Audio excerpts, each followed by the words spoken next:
नमस्कार दोस्तों, भाइयों बहनों साथियों, आप सभी लोगों का स्वागत इस वीडियो में। काफ़ी बड़े अपडेट के साथ यहाँ पर आ चुका है पूरे भारत देश वालों के लिए। यानी पूरे दुनिया के अंदर अलग अलग देशों में से सिर्फ और सिर्फ भारत देश के लोगों के लिए ये अपडेट रहेगा। सिर्फ आपको बता दूं, इंडिया कंट्री, भारत देश में अगर आप किसी जगह पर रह रहे हैं और आप भारत की नागरिकता रखते हैं तो आपके लिए जॉब आ चुकी है एसएससी जीडी के अंदर, यानी कि स्टाफ सिलेक्शन कमीशन के जनरल ड्यूटी कांस्टेबल की वैकेंसियां, जो कि 2023 से लेकर 2024 यानी कि एकेडमिक सेक्शन जो है, यानी कि जो एकेडमिक ईयर है 2023 और 24 का, उसके बीच में जो वैकेंसियां भरी जानी थी, जिसके रिगार्डिंग काफ़ी एक वेटिंग पीरियड चल रहा था लोगों के द्वारा। लोग कह रहे थे कि उनकी वैकेंसियों का नोटिफिकेशन जो कि इंतजार कर रहे थे और अभी तक उनको देखने को नहीं मिल रहा था, तो उस सभी के लिए काफ़ी बड़ा अपडेट यही रहेगा कि इस साल का नोटिफिकेशन आ चुका है कांस्टेबल जनरल ड्यूटी वालों का आ चुका है। आपको बताना चाहता हूँ यहाँ पर, ये जो आप नाम सुन रहे हो एसएससी जीडी, इसका मतलब ये होता है कि स्टाफ सिलेक्शन कमीशन जो है एक ऐसा कमीशन जो कि आपके अलग अलग विभागों में बड़े बड़े पोस्टों पर, गवर्नमेंट विभागों के अंदर, सेंट्रल गवर्नमेंट के विभाग के अंदर पूरे देश में ये रिक्रूटमेंट का काम करती है और हर साल ही करती है। जीडी की वैकेंसी आपको हर साल देखने को मिलती है।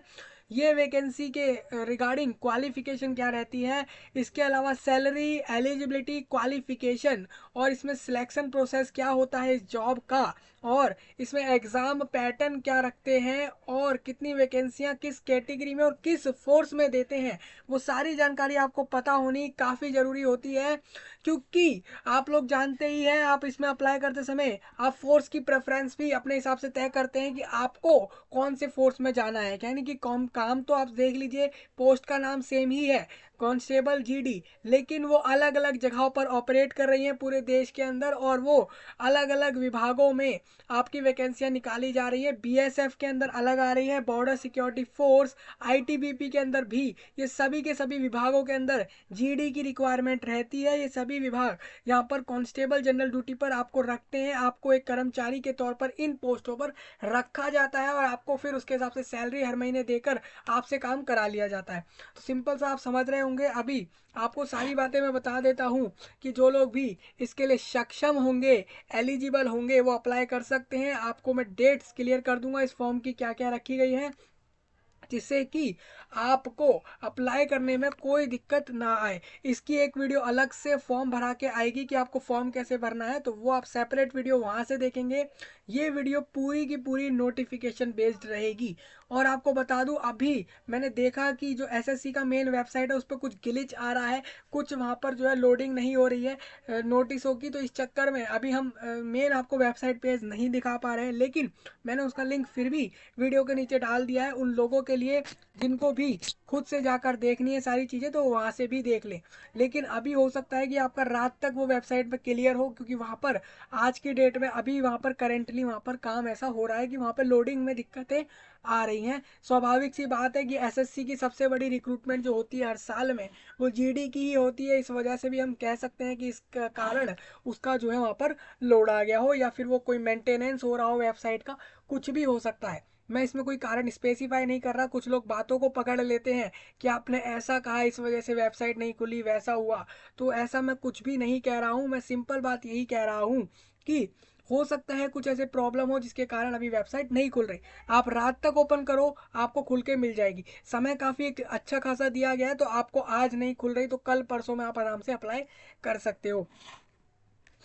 बाकी सारी डिटेल नोटिफिकेशन की इसी वीडियो में रहेगी। आप अच्छे से देख लो इस वीडियो को और आप समझ लो, उसके बाद जाके अप्लाई कर दो।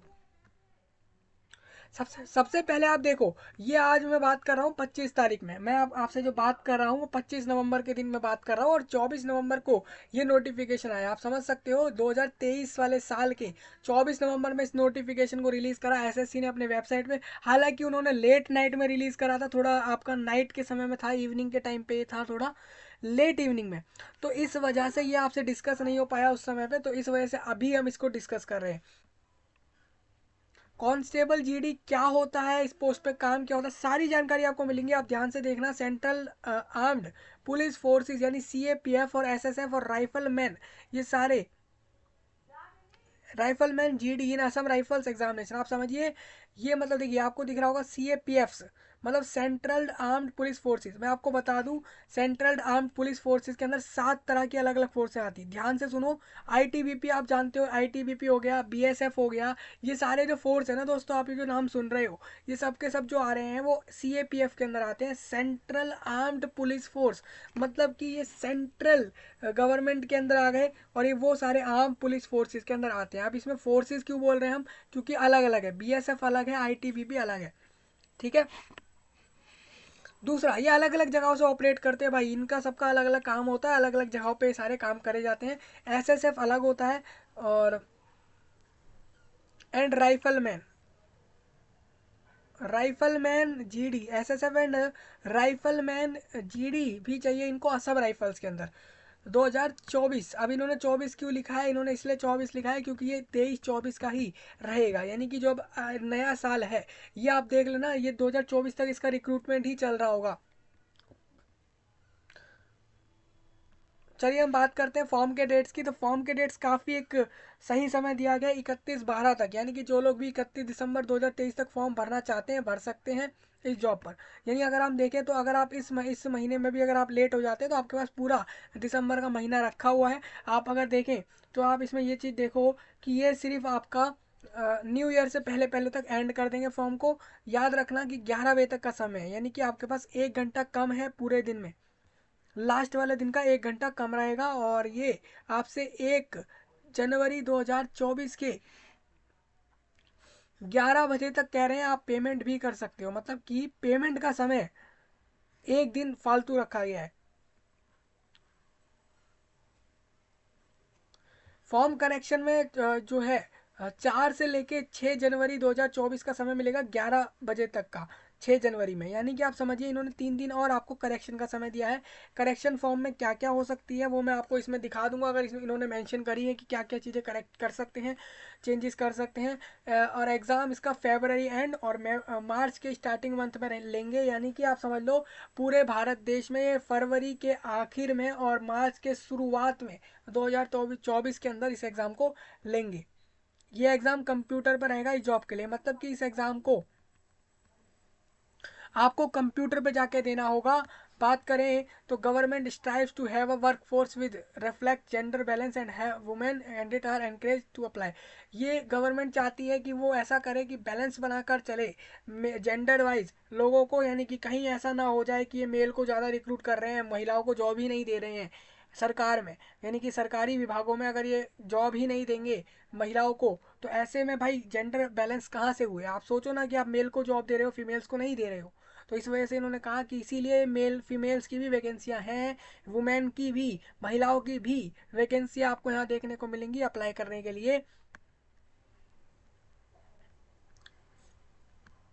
ये कुछ पॉइंट आपको रीड करने, आप रीड कर सकते हो, यहाँ पर आपको पॉइंट सारे दिए गए हैं। मैं एक और चीज़ आपको दिखा दूँ, बीएसएफ हो जाता है बॉर्डर सिक्योरिटी फोर्स, जो आपके अलग अलग राज्यों के या बाहर के जो बॉर्डर होते हैं, जो राज्यों से मिल रहे होते हैं, मतलब कि अलग अलग अलग जगहों पर जो बॉर्डर्स होते हैं उनके ऊपर जो सिक्योरिटी फोर्स होती है, central industrial security force, central reserved police force CRPF, Indo Tibetan border police force, यानी तिब्बत नाम की जगह है वहाँ पर, ये जो वहाँ के जो बॉर्डर होंगे वहाँ पर जो पुलिस चाहिए उसके अंदर, उस डिपार्टमेंट में, उस फोर्स के अंदर आपको यहाँ से ले लेंगे इसी पोस्ट पर।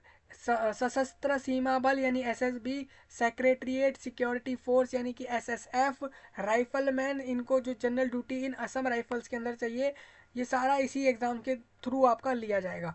उसके बाद एग्ज़ाम के बाद फिजिकल रहेगा, आप समझ ही रहे होंगे कांस्टेबल की तो जॉब है ही, साथ में आप ये भी देखिए कि ये जो काम है आपका वो फोर्सेस में हो रहा है, तो आपका फिजिकली फिट होना ज़रूरी है। तो ये एफिशिएंसी टेस्ट लेंगे और स्टैंडर्ड टेस्ट भी लेंगे, फिर मेडिकल एग्जाम कराएंगे और फिर डीवी कराएंगे, आपके सारे डॉक्यूमेंट चेक करके आपको फाइनली जॉब दे देंगे और आप वहाँ से जॉब करके अपना जो है काम करोगे और पैसा जो है आपको पर मंथ जो भी मिलता है इसमें सैलरी वो मिलता रहेगा। The salient features of the recruitment are as under, मैं आपको बता दूँ इसके अंदर सात फोर्स तो आपकी CAPF के अंदर ही हो गई हैं। बाकी आपके असम राइफल्स अलग हो गए हैं और SSF अलग हो गया। तो आप इसमें डिफरेंस कर सकते हो, यानी कि कितने ज़्यादा फोर्सेस में ये आपकी रिक्रूटमेंट रहेगी, पूरे देश में चलेगी। बात कर लेते हैं इसमें। ऑनलाइन फॉर्म भरेंगे सभी लोग, याद रखिएगा सभी लोग ऑनलाइन फॉर्म भरें, SSC के वेबसाइट से लिंक दिए गए हैं। कोई भी फिजिकल मोड में फॉर्म नहीं भर सकता है, यानी आप ऑफलाइन में जाकर कहीं से फॉर्म लेकर नहीं भर सकते हैं।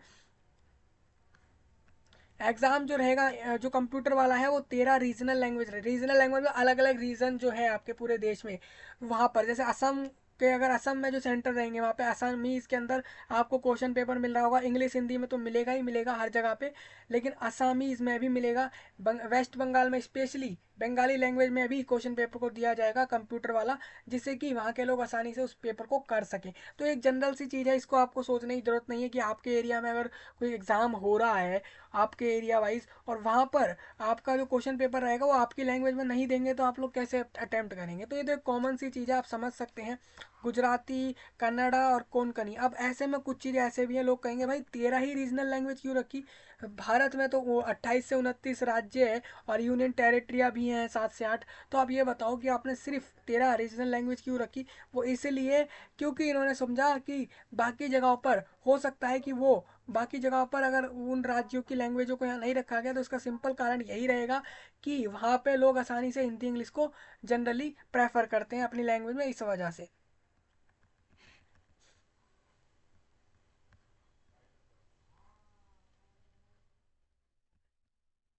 चलिए थोड़ा और आगे चलते हैं, ये पॉइंट आप रीड कर सकते हैं यहाँ से।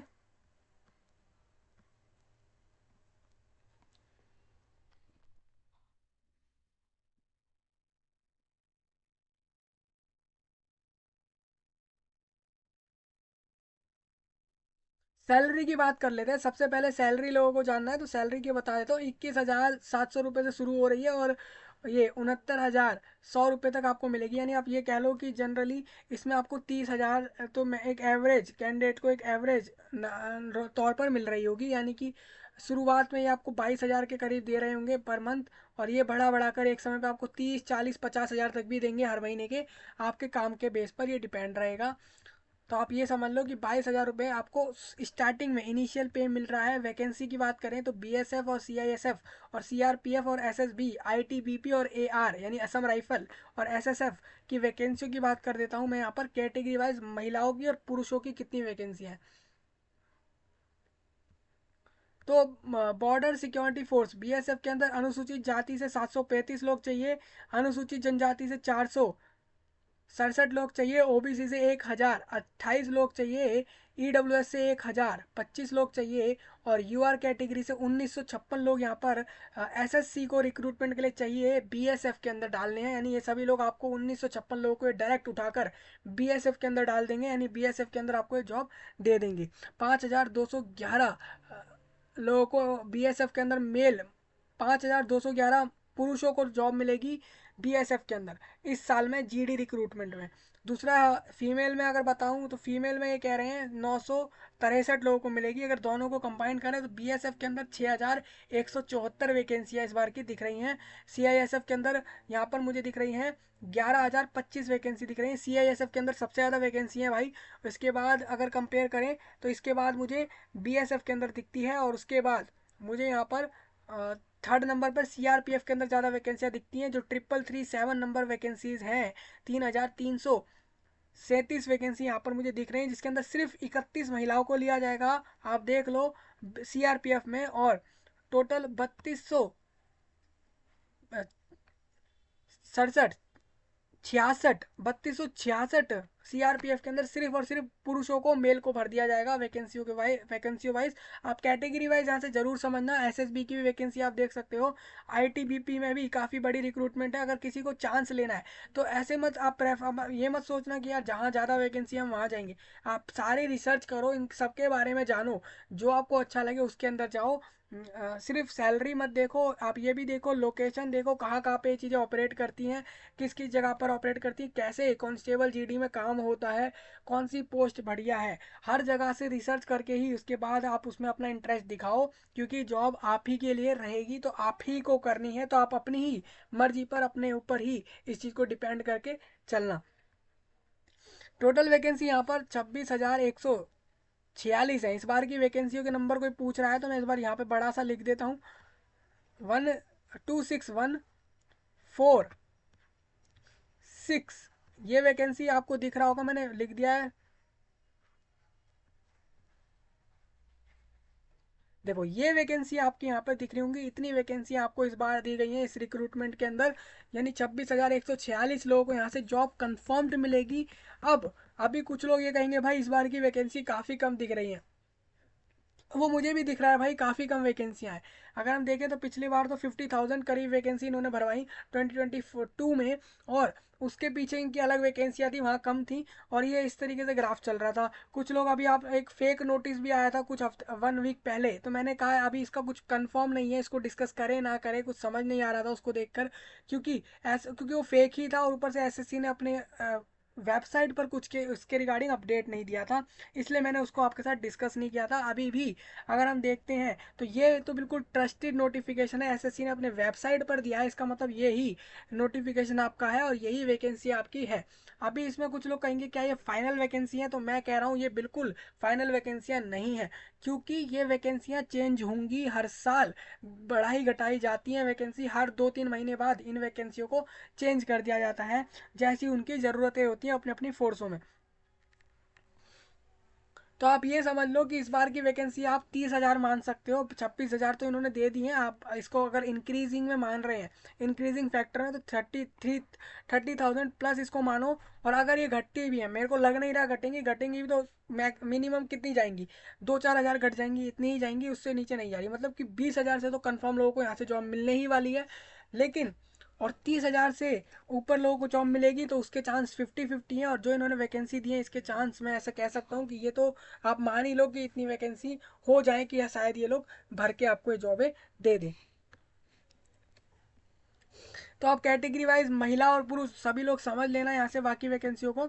ये वैकेंसी टेंटेटिव है, मैंने जैसा कि कहा भी, और ये चेंज होंगी तो आपको आगे बताया जाएगा। ईएसएम की वैकेंसी एक्स सर्विसमैन की 10% है, ये जरूर रीड करना, आपके लिए रिजर्वेशन रहते हैं यहाँ पे सभी लोगों के लिए, जिन जिन के लिए भी होते हैं, आप सभी लोग रीड करना। कैंडिडेट का भारतीय नागरिक होना जरूरी रहेगा, और सीएपीएफ की जो वैकेंसी है और एआर की जो रहेंगी, यार state union territory area wise hence the candidate must submit domicile PRC against his state union territory.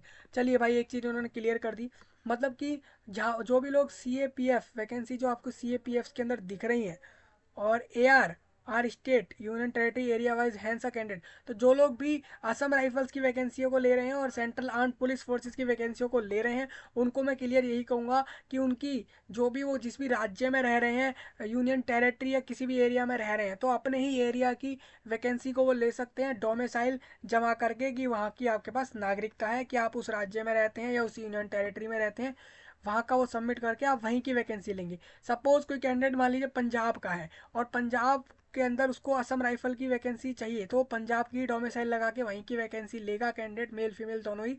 वो पंजाब के अलावा ना वो हरियाणा की, ना झारखंड, उड़ीसा, कहीं और की वैकेंसियों को नहीं ले सकता, अगर वो सीएपीएफ और असम राइफल्स की वैकेंसियों को ले रहा है, मेल फीमेल दोनों के लिए। एज लिमिट 18 से 23 रहेगी, यानी कि ये सिर्फ यंग यूथ के लिए है, यानी जो अभी का यूथ है, यानी कि जो अभी के लोग हैं 18 से 23 एज में, वो लोग ही अप्लाई करेंगे। अभी इन्होंने ये भी कहा है जो 18 कंप्लीट नहीं हुए हैं, लेकिन वो 1 जनवरी 2023 को कंप्लीट कर रहे हैं 18 में, या फिर उससे पहले कर जा रहे हैं, फॉर्म भर दो। जो लोग 23 प्लस कर चुके हैं अभी फॉर्म मत भरो, जो 23 कंप्लीट करेंगे इस डेट के बाद वो फॉर्म भर दो। तो इन्होंने सारी जानकारी दी है। अनुसूचित जाति जनजाति अपना 28 साल तक फॉर्म भर पाएंगे, 5 साल रिलैक्सेशन है, ओबीसी को 3 साल है, एक्स सर्विसमैन को भी 3 साल रहेगा। लेकिन उनके लिए जो इन्होंने लिखा है उसको आप रीड करना, इन्होंने क्या बोला है, सभी के लिए रिलैक्सेशन आपको यहाँ से दिख जाने वाला है। चलिए,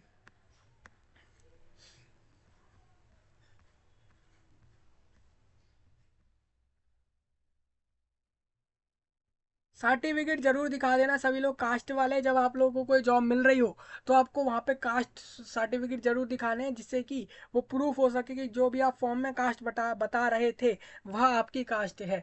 अब एक और चीज़ बता दूं, एजुकेशनल क्वालिफिकेशन यही है कि कैंडिडेट का 10th पास होना जरूरी है, चाहे वो सीबीएसई, आईसीएसई, स्टेट बोर्ड या फिर किसी प्राइवेट बोर्ड से, या फिर वो किसी छत्तीसगढ़ से, हरियाणा बोर्ड से, पंजाब, राजस्थान से, उड़ीसा से, मेघालय, मणिपुर, किसी भी स्टेट बोर्ड से भी अगर वो पास होगा 10th क्लास को, तो वो सभी लोग एलिजिबल हैं इस जॉब पर।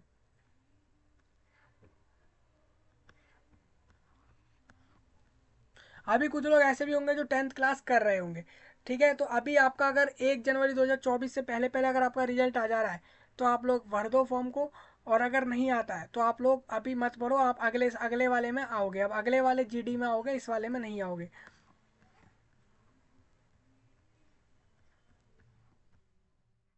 एनसीसी होल्डर के लिए कुछ इंपॉर्टेंट अपडेट दिए गए हैं। एनसीसी होल्डर्स के भी सर्टिफिकेट ABC करके होते हैं, उनके लिए इन्होंने अलग से बोला है यहाँ पर, वो आप यहाँ से देख लेना क्या बोला है। इन्होंने बोला है जितने ही मार्क्स का पेपर आएगा तो एनसीसी सी सर्टिफिकेट वालों को टोटल मार्क्स में से 5% उस मार्क्स का जो होगा वो एक्स्ट्रा मिलेगा सी सर्टिफिकेट वालों को। तो ये फायदे आपको मिल जाएंगे, यहाँ से आप देख सकते हो। अभी कुछ लोग पूछेंगे अप्लाई कैसे करना है, तो एसएससी के वेबसाइट पे पहले रजिस्ट्रेशन होता है, OTR one time password one time registration करके एक चीज़ होती है ओटीआर, मतलब आप एक बार में रजिस्ट्रेशन कर लेते हो। वहाँ पर अपना नाम, जेंडर, अपने फादर का नाम, मदर का नाम जो भी मांगा जा रहा है, एक आईडी प्रूफ देकर, अपने मोबाइल नंबर, ईमेल आईडी को देकर, अपनी कास्ट को बताकर रजिस्टर कर लेते हो। उसके बाद वहाँ से लॉगिन कर कर ही आपके पास जो भी रिक्रूटमेंट नहीं आती है उसका फॉर्म भरने की तरफ जाते हो। अब एक और चीज़ आपको बता दूँ, ये काफ़ी एक बढ़िया सुविधा है कि आपको रजिस्ट्रेशन बार बार नहीं करना किसी भी अलग अलग जॉब के लिए। एसएससी ने एक बार रजिस्ट्रेशन करवा लिया, उसके बाद अब आराम से कोई भी जॉब आ रही है उसके लिए अलग अलग से बस सिर्फ फॉर्म भरने के लिए प्रक्रिया करो, रजिस्ट्रेशन मत करो अलग से। फॉर्म की फीस ली जाएगी यहाँ पे 100 रुपये की। जो भी जितनी महिलाएं होंगी, चाहे वो जनरल हो, ओबीसी हो, ईडब्ल्यूएस हो, एसटी हो, SC ST कुछ भी हो, किसी भी कैटेगरी से आ रही हो तो उनको फीस नहीं भरनी। जो लोग अगर पुरुषों की बात करें तो अनुसूचित जाति जनजाति और ESM एक्स सर्विसमैन वाले सभी पुरुष महिला फॉर्म की फीस नहीं भरेंगे। मतलब पुरुषों में सिर्फ जनरल कैटेगरी, UR जिनको कहा जाता है वो अनरिजर्व वाले, और इसके अलावा EWS वाले और OBC में भी पुरुषों को फीस जरूर भरनी है। याद रखना, अगर आप रिजर्वेशन में नहीं हो तो आपको 100 रुपये पैसे जो है, रुपए जो है वो यहाँ पर आपको पे करने होंगे। बाकी लोगों को नहीं पे करने, जो रिजर्वेशन में आ रहे हैं उनको पे नहीं करने। पे कहाँ से होंगे? भीम नाम का एक यूपीआई बनाया गया है, यानी कि भीम करके जो है यूपीआई है, नेट बैंकिंग भी है, वीज़ा कार्ड, वीज़ा एक है, एक सुविधा है ऑनलाइन पेमेंट के लिए, मास्टर कार्ड, मेस्ट्रो, रुपए, ये सारे आपके अलग अलग हैं और अलग अलग प्रोवाइड कराए गए हैं आपको, आप इससे पेमेंट कर सकते हो। फीस इनमें मैंने आपको बता दिया, समय आपके पास सीमित रहेगा, एक दिन फालतू रहेगा फॉर्म के डेट से फीस का।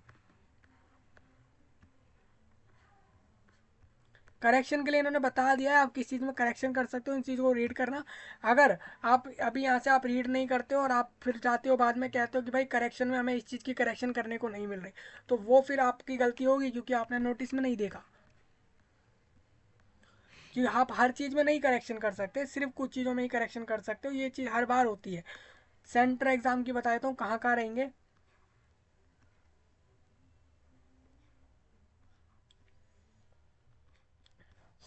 SSC region and state union territory under, ठीक है। सबसे पहले मैं आपको बताता हूँ, देखिए 5 तरह के अलग अलग रीजन है। अलग अलग रीजन मतलब आप अगर भारत देश की बात करें तो सेंट्रल रीजन, ईस्टर्न रीजन और नॉर्थ, साउथ और वेस्ट। अभी देखिए यहाँ पे आपको 5 से भी ज़्यादा दिख सकते हैं क्योंकि इन्होंने नॉर्थ ईस्ट, फिर साउथ वेस्ट और ये सारी चीज़ें कर रखी है। मैं आपको बता देता हूँ क्लियर करके क्या है।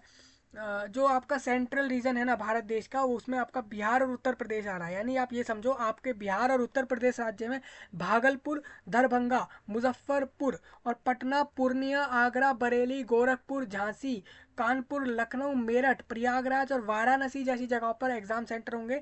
मतलब इन जगहों पर आपको एग्जाम सेंटर देखने को मिलेंगे। इसका मतलब ये बिल्कुल नहीं है कि भागलपुर में सिर्फ एक सेंटर होगा, दरभंगा में भी सिर्फ एक सेंटर होगा। सेंटर हो सकते हैं इसमें बहुत ज़्यादा हो, 10 हो, 15 हो, 20 हो, उसका कुछ क्लियर नहीं है, लेकिन वो आपको एडमिट कार्ड पे दिखेगा।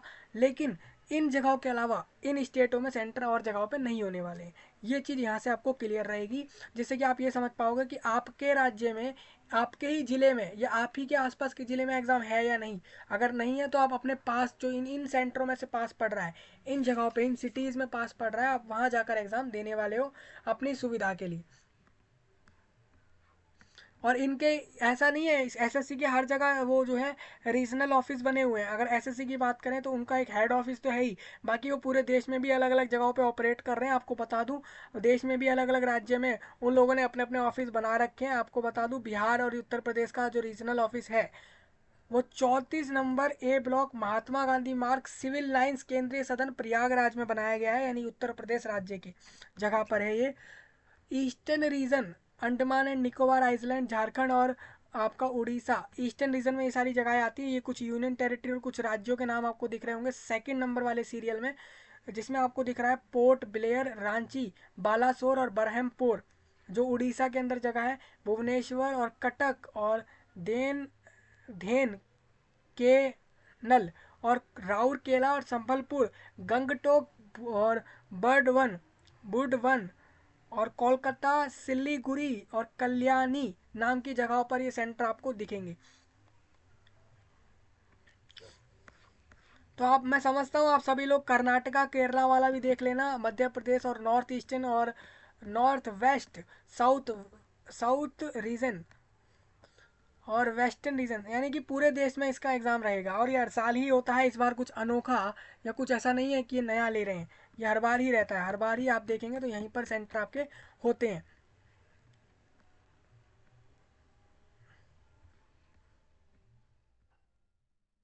सेंटर आप चूज कर लेना, आपको कहाँ एग्ज़ाम देना है, वहीं पर आपका सेंटर होगा, वहीं एग्ज़ाम लिया जाएगा। ये फॉर्म में ही आप चुन लेंगे। अगर बात करें कंप्यूटर एग्ज़ाम की, तो ये आपके ऑब्जेक्टिव टाइप पेपर रखेंगे। 80 क्वेश्चन, 80 क्वेश्चन रखेंगे, 2-2 नंबर का हर एक क्वेश्चन उसमें रहेगा, यानी कि वो 160 नंबर का पेपर हो गया। जन पार्ट, अलग अलग पार्ट आएंगे, जनरल इंटेलिजेंस और रीजनिंग आएगा, 20 क्वेश्चन बी और आएंगे, यानी वो 40 नंबर का हो गया है। और पार्ट बी जो रहेगा वो भी 20 क्वेश्चन, यानी सारे में 20-20 क्वेश्चन आएंगे। 4 सेक्शन होंगे 20-20 क्वेश्चन के, 40-40 मार्क्स के, 1 घंटे में करना है। आप समझ लो 1 घंटे में पूरा पेपर कंप्लीट कर देना है। इसमें आपका इंग्लिश या हिंदी कोई एक चीज़ आपका लैंग्वेज रहेगा, और एलिमेंट्री मैथमेटिक्स और जनरल नॉलेज अवेयरनेस। और ये भाई ये एग्ज़ाम जो होता है ना, मैं सही बता रहा हूँ, इसका सिलेबस ज़्यादा कुछ ऐसा होता ही नहीं है, ईजी सा ही होता है। बहुत लोग बहुत आराम, अब देखिए ना 10th पास की जॉब है, तो सिलेबस कोई ऐसा तो होगा नहीं कि भाई आपको बहुत टफेस्ट लेवल का दे दिया।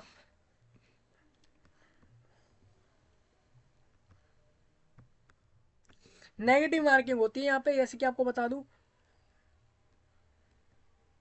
नेगेटिव मार्किंग 0.25 मार्क्स की रखी है। अब मेरे को ये चीज़ थोड़ी क्लियर नहीं हो रही है, क्योंकि आपका क्वेश्चन जो है वो 2 नंबर का है, एक क्वेश्चन 2 नंबर का है। अगर आप उसका फोर्थ भी करते हो तो 0.50 आता है, और आप दे रहे हो 0.25, यानी ये तो 1/8 तो हो गया। तो ये थोड़ा, इसमें मेरे को थोड़ा लग रहा है, इसमें मेरे को कंफर्म नहीं है। आप ये समझ लो कि ये आपका इतना नेगेटिव मार्क काट लेंगे रॉन्ग आंसर देने पर।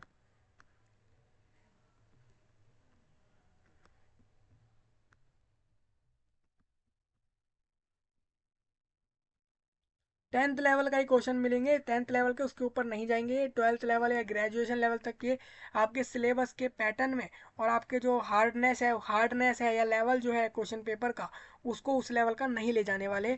जनरल इंटेलिजेंस और रीजनिंग के रिगार्डिंग जो भी आपका सिलेबस है, आप यहाँ से देख लेना, सभी लोग अपना सिलेबस चेक कर लेना।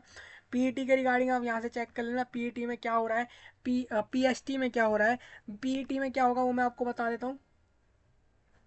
पीईटी में जो होगा वो होगा 5 किलोमीटर आपको 20 मिनट्स के अंदर मेल को जो है रेस करनी होगी। आपके साथ और भी पुरुष भागेंगे, आपको 5 किलोमीटर भागना है 24 मिनट के अंदर। महिलाओं को सिर्फ 1.6 किलोमीटर भागना होगा, जो कि 8 मिनट 30 सेकंड के अंदर उनको रन कंप्लीट करना है। आपस में पुरुषों का पुरुषों के साथ, महिलाओं का महिलाओं के साथ रेस कराया जाएगा यहाँ पे। For candidates other than those belonging, जो लोग लद्दाख रीजन से बिलोंग नहीं करते। अभी जो लोग लद्दाख में होंगे ना, लद्दाख रीजन से आते होंगे ना, लद्दाख यूनियन टेरिटरी है भारत देश के अंदर ही। आप अगर वहाँ से हो तो आपको बता दूँ, आपको 800 मीटर का करना होगा 5 मिनट के अंदर। और महिलाओं में, पुरुषों में आपका हो जाएगा 1 किलोमीटर, 1.6 किलोमीटर 7 मिनट में आपको करना है। लद्दाख वालों के लिए। बाकी उस एरिया को छोड़ के बाकी पूरे देश से अगर आप कर रहे हो तो आपको ये वाला फॉलो करना है जो पहली लाइन में दिया हुआ है। पीएसटी में कह रहे हैं आपका हाइट, आपको बताया था फिजिकल स्टैंडर्ड में आपका हाइट चेक होगा, जिसमें आपका मेल का 170 सेंटीमीटर, महिलाओं का 157 होना चाहिए सेंटीमीटर्स में। रिलैक्सेशन आप यहाँ से देख लेना कैटेगरी वाइज क्या दे रहे हैं। चेस्ट का आप देख लेना, यहाँ पर 80 सेंटीमीटर रखा गया है। ये पुरुषों का ही होता है, ये महिलाओं का चेस्ट मेजरमेंट जैसा कुछ यहाँ नहीं होता है। चलिए थोड़ा और आगे आ जाते हैं इसके अंदर। वेट के रिगार्डिंग, वेट आप देखिए, वेट जो होता है ना आपका, वो आपकी आपकी लंबाई यानी आपका जो हाइट होती है ना उसके ऊपर डिपेंड होता है। इसके अलावा आपकी जो उम्र होती है उस पर डिपेंड होता है कि वेट ऐसे ही नहीं बोल सकते आप रैंडम की कुछ इतना इतना वेट होना चाहिए आपका, क्योंकि वो आपके हाइट और आपके एज दोनों पर वो निर्भर करेगा, जिसके रिगार्डिंग मैं आपको आगे बता दूंगा इसी के अंदर। मेडिकल एग्जाम क्या होगा, उसमें कैसे क्या करने वाले हैं वो आप यहाँ से देख लेना।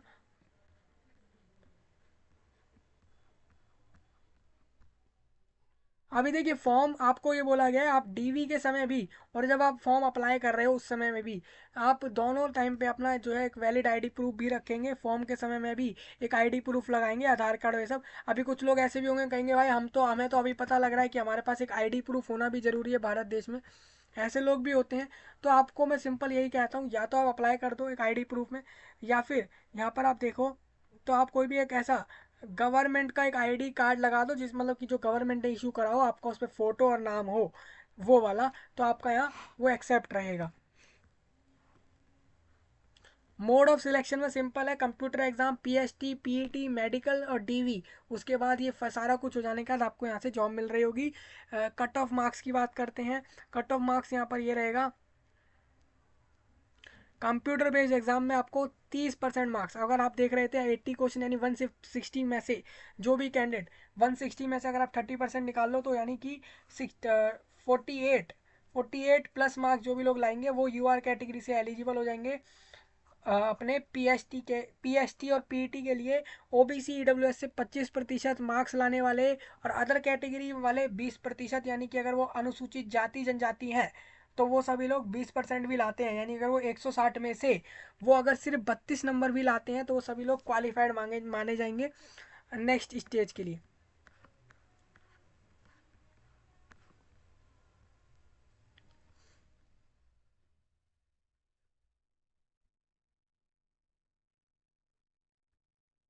अब देखिए मैं यही चीज़ आपको बता दूं कि फॉर्म जो है ना आपको फॉर्म का समय काफ़ी बहुत बड़ा मिल रहा है। फॉर्म का समय अगर आप देखें तो इस साल के एंड तक आपको दिया गया। अभी अगर मैं बात करूं आज भी तो आप देख लो कि 35 डेज से ज़्यादा 35+ डेज का समय आपको यहाँ पे दिया जा रहा है अप्लाई करने में।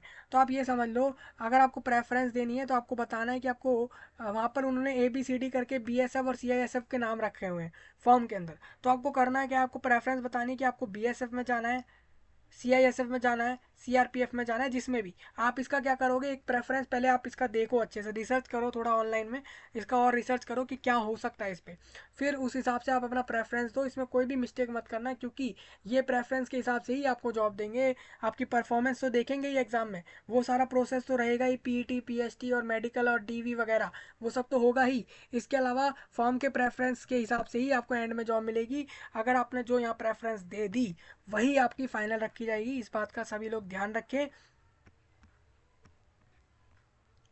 और ये आपको अभी ही करनी है फॉर्म में, ऐसा नहीं है कि ये आपका सीजीएल की तरह हो रहा है कि रिजल्ट आने से पहले आपसे प्रेफरेंस भरवा रहे हैं। सीजीएल वाला नहीं है ये आपसे पहले ही करा लेंगे यहाँ पे सब।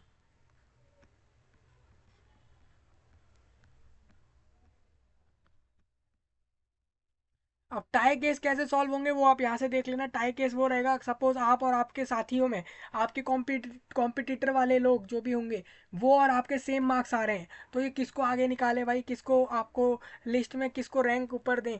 तो वो ये लोग पार्ट ए के मार्क्स जिसके ज़्यादा हैं उसको ऊपर रखेंगे, और ये पूरा इनका प्रोसेस लिखा हुआ है, आप यहाँ से देख लेना।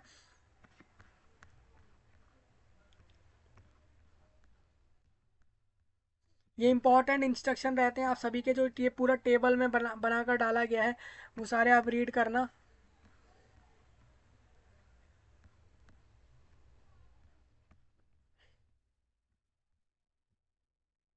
अभी OTR जो मैंने बताया आपको, मोबाइल नंबर और ईमेल आईडी की मदद से जो रजिस्ट्रेशन होने वाला है, उसके रिगार्डिंग ये सारी जानकारी आपको यहाँ दी गई है।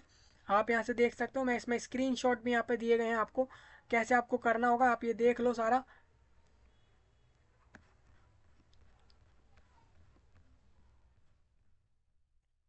अब देखिए रजिस्ट्रेशन यहाँ से हो जाने के बाद फाइनल सबमिट करा है कैंडिडेट ने यहाँ से, और फिर वो अप्लाई करने की तरफ बढ़ गया है। मेल फीमेल जो भी होगा वो कैंडिडेट, वो इस तरीके से ही करा गया है। सेम आपको भी करना होगा।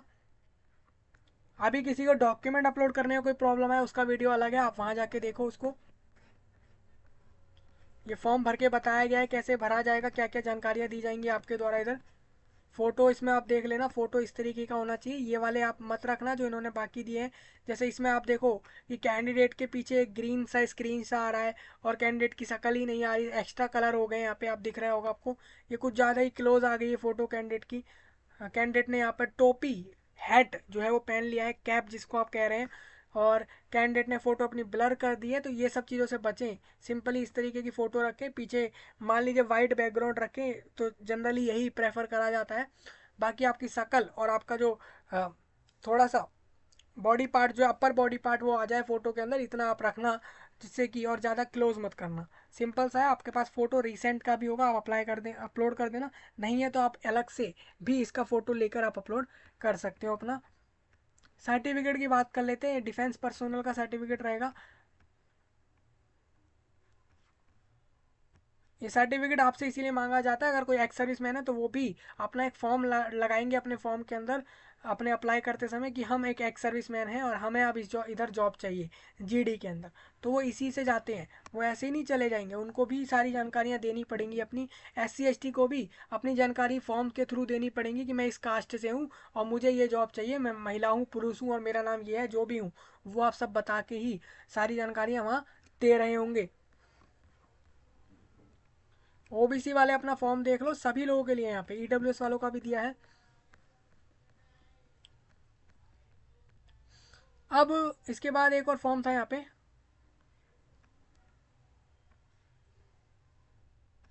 जो लोग रिलैक्सेशन चाह रहे हैं ना हाइट और चेस्ट मेजरमेंट में, उसके लिए भी यहाँ पर फॉर्म रहेगा। उसके रिगार्डिंग पॉइंट ऊपर ही थे जहाँ पर चेस्ट के बारे में बात हो रही थी, चेस्ट और हाइट के साइज के बारे में। तो अब वहाँ से उस चीज़ को देखो। मैं थोड़ा और आगे आ जाता हूँ। स्टेट के इन्होंने कोड बता दिए हैं। अंडमान एंड निकोबार आइलैंड को कोड 01 दिया है, आंध्र प्रदेश को 2 दिया है, अरुणाचल प्रदेश को 3। ये सारे कोड दिए गए हैं आपको। ये कोड ही आपका सेंटर डिसाइड करेंगे। आप कोड वहाँ पर सिलेक्ट कर लेना, उस कोड का मतलब यही रहेगा जो इन्होंने नाम यहाँ पर दिए हुए हैं।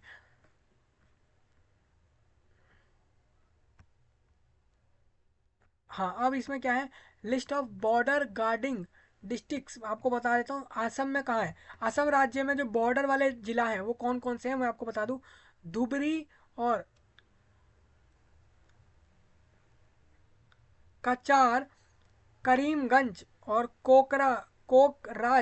कोकराझहर साउथ, सलमारा, मनकाचर और चिरांग और बक्सा। ये सारी जगह आपकी देखिए, तमूलपुर और उदालगुरी, ये सारी जगह असम राज्य के अंदर हैं। ये सारे वो जिला हैं जो कि बॉर्डर है, मतलब कि ये दूसरे राज्यों से लगते हैं ये जिला आपस में। ये मतलब अगर बात करें तो ये जिले वो हैं जो कि बॉर्डर एरियाओं में आते हैं। आप देख सकते हैं, मतलब कि आपकी अगर यहाँ पर जॉब होती है तो आपको इन जगहों पर जाना होगा। इसका मतलब सिंपली यही रहेगा। तभी इन्होंने इसकी लिस्ट यहाँ पर दी गई है। अरुणाचल प्रदेश में आप देखो, तिराप और चंग चंगलैंग और लोंगडिंग और तवांग और वेस्ट काम कामेंग और ईस्ट कामेंग, अपर सुबानसिरी, ये सारी जगहें आपको अरुणाचल प्रदेश राज्य में दिखेंगी। और ये सारे वो जिला हैं जो कि बॉर्डर से लग रहे होते हैं, बॉर्डर की जगह पर आ रहे होते हैं, सीमा के ऊपर जो राज्य सीमाएं हैं उनसे जो लग रही होती जगहें हैं, वो जगहों पर ये सारे जिला आ रहे होते हैं। बिहार के भी आप देख सकते हो, वेस्ट और ईस्ट चंपारण और सीता मारही और मधुबनी, ये सारी जगह वो हैं जो कि बॉर्डर एरियाज में आती हैं। गुजरात की आपको दिख रही होंगी, हिमाचल प्रदेश, जम्मू, लद्दाख, सारी जगह आपको यहाँ से दिख रही होंगी।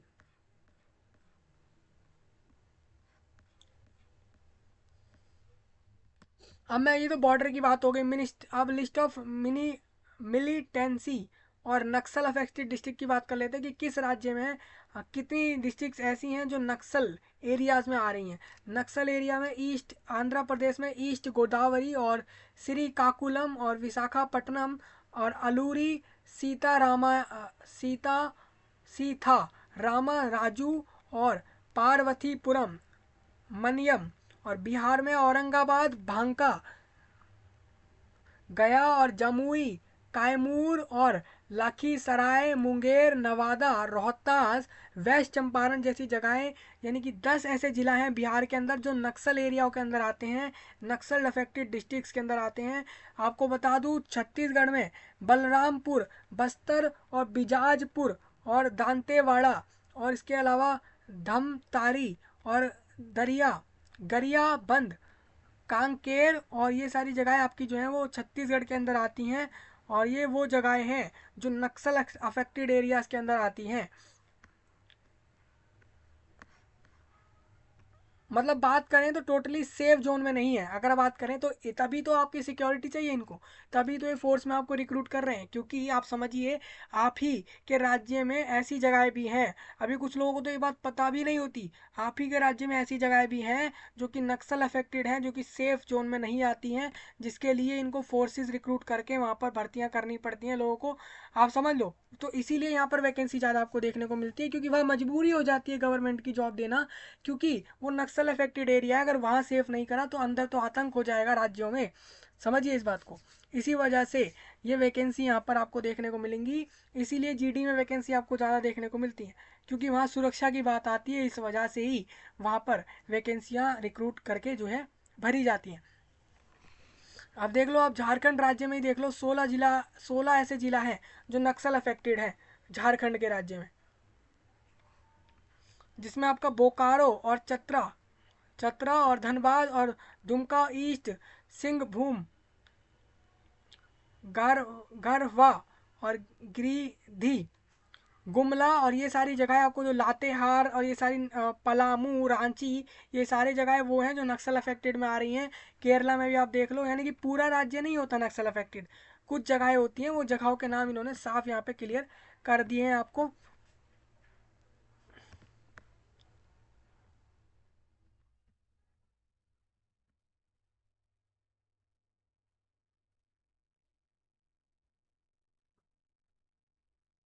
अब मिलिटेंसी अफेक्टेड भी आप देख सकते हो यहाँ पे कितने जगहें हैं, और देखिए अरुणाचल प्रदेश के तो सारे जिले जो हैं वो मिलिटेंसी अफेक्टेड हैं, और बाकी भी आपको दिख जाएगा कि किस राज्य की कौन सी ऐसी जगहें हैं। वो अब देखिए बहुत से राज्य देखिए यहाँ पे ऐसे हैं जो कि जिनकी सारी जगहें मिलिटेंसी अफेक्टेड हैं।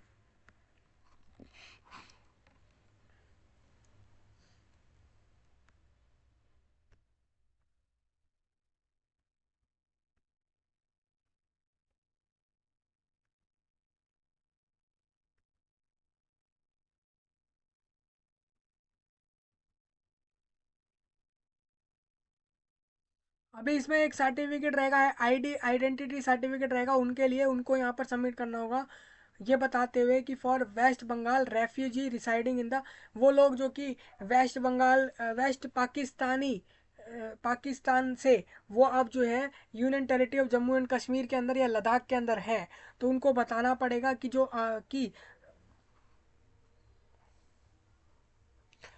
कि पहले रेजिडेंट थे इस गांव के, इस तहसील के, इस जिले के, जो कि अनडिवाइडेड इंडिया था, मतलब कि जो पहले पहले मतलब डिवाइड नहीं हुआ था इंडिया, तब की बात है। अब जैसे अभी अगर बात करें तो अभी इंडिया पाकिस्तान है, पहले अलग नहीं थे, ये सब आपको पता होगा, तो उसके रिगार्डिंग ये सारा कुछ है, आप ये फॉर्म देख लेना, उन लोगों के लिए रहेगा।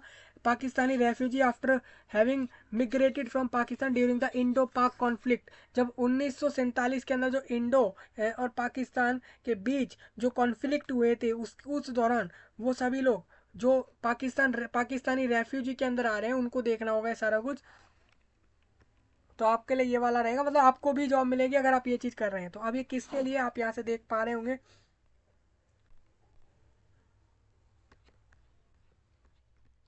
सारी जानकारी मुझे लगता है आपको यहाँ से समझ आ गई होगी, इसमें कुछ ऐसा पॉइंट ऐसा रहा नहीं होगा जो समझ ना आया हो। सिलेबस बताया आपको, फीस बताई, क्वालिफिकेशन बता दी, सिलेक्शन प्रोसीजर बता दिया, आपको सारी चीज़ें बता दी हैं जीडी रिक्रूटमेंट में। अभी इसकी वैकेंसी बढ़ने की संभावनाएं मुझे लगती हैं डेफिनेटली कि बढ़ेंगी, क्योंकि इन्होंने इस बार की वैकेंसियाँ कम दी हैं। दूसरा, अब वैकेंसी कितनी बढ़ेंगी तो ये मैं भी आइडिया नहीं लगा सकता। और आपको इसमें कुछ ऐसा ना, ऐसा भी कुछ एक ऐसा पॉइंट होता है कभी कभार लगता है हमें कि कुछ ऐसा नहीं समझ आया, तो ज़रूर पूछ लो कमेंट में। इस वीडियो को पूरे देश में फैला दो, आप सभी के लिए रहेगी ये जानकारी, भारत देश वालों के लिए। आप सभी लोग इस जॉब पर अप्लाई कर सकते हो 10th पास, सिर्फ 10th पास चाहिए भाई। और कुछ इसमें इन्होंने अलग से नहीं बोला, ITI ट्रेड 12th पास ऐसा कुछ भी नहीं है, क्योंकि कांस्टेबल जीडी की ड्यूटी है। तो आप सभी लोग इसमें अप्लाई कर सकते हो, सिर्फ 10वीं पास वाले लोगों के लिए। सिर्फ भारत देश, दूसरा कोई देश नहीं, सिर्फ भारत देश के लोगों के लिए रहेगी। वैकेंसियां मैंने आपको बता दी 26,000 प्लस यहाँ पर होंगी। हरियाणा हो, झारखंड हो, मेघालय हो, दिल्ली हो, उत्तर प्रदेश हो, वेस्ट बंगाल हो, हर जगह ये जानकारी आपके द्वारा पहुंचनी ही चाहिए, क्योंकि बहुत बड़ी रिक्रूटमेंट है, साल में एक बार ही आती है और ये SSC द्वारा दी जाती है गवर्नमेंट जॉब। चलिए थोड़ा और आगे आ जाते हैं इसमें। ये आप देखिए SSC की वेबसाइट पर रजिस्ट्रेशन का ऑप्शन आपको मिल जाएगा। ये रजिस्ट्रेशन ही पहले करना जरूरी होगा। आप बेसिक डिटेल डालो, कॉन्टैक्ट डिटेल डाल दो, फिर अपना डिक्लेरेशन कर दो कि हाँ मैंने जो सारी डिटेल दी वो करेक्ट हैं, और फिर उसको सबमिट करो और आपका रजिस्ट्रेशन वहाँ से हो जाता है। आप सबमिट करके ऐसे टिक करोगे और सबमिट कर दोगे, रजिस्ट्रेशन हो जाएगा। फिर फॉर्म भरने की तरफ जाके फॉर्म भर देना। लेकिन फॉर्म भरने से पहले आप पोस्ट के बारे में ज़रूर थोड़ा ढूंढना कि कौन सा पोस्ट, कौन सा फोर्स बढ़िया है आपके जॉब के लिए। और इसको मैंने दे दिया है वीडियो के नीचे, आप सभी लोग वहाँ जाके देखो। मिलेंगे आपसे नए टॉपिक में, तब तक के लिए आप सभी का धन्यवाद।